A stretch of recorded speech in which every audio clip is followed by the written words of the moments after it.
Okay, perfect. I'm Greg. I'm the CEO at Steno. We started Steno 7 years ago, and I want to tell a little story about what it was like when we started Steno. One of the primary investors we had in our business was a gentleman by the name of Rob Hayes. Rob Hayes was one of the first angel investors in a little company called Uber, and he was a great mentor of mine as we built our last business and now this business. And when we started this business, he said to me something that I will never forget. He said, Greg, you're telling me that technology and services are going to come together in a basically tech-enabled services company to build something really great. And he's like, if I can squint really, really hard, maybe I can see the idea of what you're describing as one day it might become a big business. But he said, as a practical matter, you're going to have to convince people, if you're going to build a tech-enabled services business, at every step of the way that you can build the next thing and that it works. And then you build the next thing and that it works. And that's the only way you're going to build a really big tech-enabled services business. And really, that core thesis is really what we thought would be our moat in the very early days, was we could combine technology and services and a little bit of financing under one umbrella to build something truly different in this industry. And it's been working, right? So we've been growing really from 7 years ago till today. We have now 4,200 law offices that work with us. They take depositions with us. We help them with e-filing, with service of process, videography, interpreting services, and so forth. We've been doing that now for 7 years, and we've been doubling in size for each of the last 5 years. Our clients love us. We're getting NPS scores in the high 80s from both our clients and from our service providers alike. It's been a really phenomenal partnership with many of the law firms that we work with, and as a byproduct of them working with us, they feel like we are truly an extension of their firms. Ultimately, that growth did not happen by accident, right? This was the moat that we thought would play forward, and we proved it one step at a time. So in the early days, that was offering what we call delay pay, which is deferred payment on behalf of plaintiff firms. And in the years that followed, we built a lot of unique differentiating technology. We built a platform we call Steno Connect for Zoom that allows attorneys to more thoughtfully share documents during a deposition in a remote capacity. And about a year ago, we launched what we call Transcript Genius, which is our AI offering that allows an attorney to interrogate their transcripts following a deposition. All of that said, that belief of the growth of this story and this narrative around that convergence of those two things coming together, we really believe will now follow and really accelerate in a post-AI world. I think we're all seeing it, right? This conference is now 4 years old. 4 years ago, if you came here, I think Zach and the LegalTech Fund had their first conference, and it was maybe 100 people at best. I think now it turned into an absolute monster of a conference, and you see so much investment coming into the space. I did some quick back of the envelope math, and if you look at everyone from Harvey, who was just on stage, to even up Lagora, Clio, Filevine, and you look at all the investment that's coming in, it's probably around $3 billion, maybe a little bit more depending on how you count, but it's a huge amount of investment that 7 years ago when I started in the legal tech space, I could not have imagined that we would see this amount of interest in legal technology. That said, you also are seeing an even larger amount of dollars invested into all of these major foundational LLMs. Right? So everyone from Anthropic to OpenAI to the investments that Meta and Google and so forth are making, you're now seeing literally hundreds of billions of dollars by comparison going into that space. And that is making these models ubiquitous and ultimately rather cheap for everyone else to leverage. All the companies that are here, we're all figuring out how to best put that to work.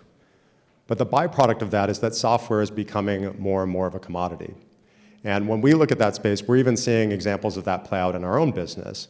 We have our engineering and development team. They used to spend weeks, if not months, putting together a product requirement document with our stakeholders, trying to figure out the best way to ultimately meet the needs of our stakeholders and pass that product requirement document on to our engineers. And it would take months to build an ultimate tech offering. That said, now we have our engineers that are saying, great, we can prototype this in 2 days. We can ultimately put that same prototype in front of our internal stakeholders, external stakeholders, and they are seeing that and loving it very, very quickly. And it allows us to develop far faster. So dating back to the beginning of when AI rolled out en masse 2 years ago, I had a CTO, former mentor of mine, and he said, Greg, you know what I think will really win over time is data. And that's the one thing that we're now all saying is who has the most first-party data to be able to leverage within these models, right? The context-aware models really are driven by what an attorney needs to be able to make their case at trial. If you are a litigator, you are taking your case-specific facts, as the gentleman from Harvard was talking about earlier, you're combining it with a relevant case law, and you're ultimately putting that forth and trying to make your best possible legal argument. What's interesting about Steno is we're at the forefront of actually creating that data. If you think about an attorney, when they want to litigate a case, they need to gather that raw information. Where do they get it from? Well, if I want to take a deposition and get a transcript, I need to hire a court reporter. If I want to ultimately capture somebody's medical records, which is not something we're doing yet, but we've contemplated for that same reason, because all of those become raw inputs that an attorney can then take, they combine it with the relevant case law, and they make their best possible legal argument. And that is, from our perspective, what we believe creates a less friction experience for an attorney. And for many of the attorneys that we talk to, they want an experience that is at their fingertips, where they're not having to bring their own data from one system to another, and they can just really litigate as quickly as possible. The other part of this that comes into effect if you're in a post-AI world is distribution. And you need to win on both fronts, on both the data side and on the distribution side. And that's the second leg of the stool from our perspective that really matters. So if you think about software companies that are all selling into law firms today, they're all knocking on the same doors. There's a lot of entrants in this space in this kind of post-AI world because of all this funding. And as a byproduct of that, it's really like pushing a boulder uphill, because they're trying to get the attention of whether it be a chief innovation officer at Kirkland & Ellis all the way down to the operating partner within a law firm, a small plaintiff's firm. They're all trying to capture those folks' attention, and distribution is really, really challenging the more and more noise you see in the space. From our perspective, having offered all these services to now 4,000 firms, it gives us a really unique advantage, because our firms love us. They've enjoyed using us for all of these first-party services that they're mission critical to their ability to litigate. And they're now putting that together and saying, great, you have all this source data, and we can use it within Transcript Genius. That gives us as an attorney the most context-aware tool with the least amount of friction possible. And we now trust you more, and we want to offer and see what other services that Steno can provide for us. And we're seeing a lot of knock-on positive effects as a byproduct of that. And all of a sudden, this goes from us pushing a boulder uphill to now chasing it downhill, watching our clients say, what else can I get from Steno? That all ties to the end state of where we see this space going, right? This is in the end state, from the perspective of the attorney, is what I always think about. What does the attorney want? They want one unified platform where they can get all of this stuff together in that single pane of glass. That single pane of glass allows them to say, okay, great, I've got my case-specific data, I've got my case law, I'm gonna one click away, I'm gonna ask it to draft me a motion for a summary judgment. I'm going to say, hey, did my transcript from witness A have material differences and conflicts of testimony between A and B? And they can go and ask all those questions. What makes us unique in Steno is that we have done both since our inception. We did tech-enabled services with adding technology with the underlying service at the very beginning, and that's allowed us to now play in the space in a way that no one else can. 5 years ago, or for the last 5 to 7 years, we've been doing the hard work of services, and I think everyone has this vision of AI, like the data magically shows up.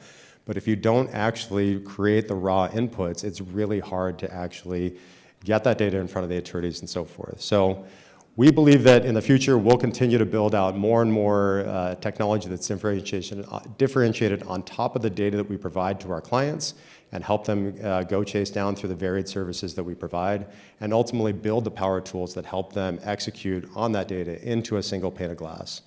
That consolidated future, I think, is coming for all of us, and it's going to be interesting to see how everyone plays in this space, but we think we're well suited to play in this space better than anyone else. And we look forward to talking to anyone here that's interested about that topic, and appreciate everyone for your time today. Thank you, guys.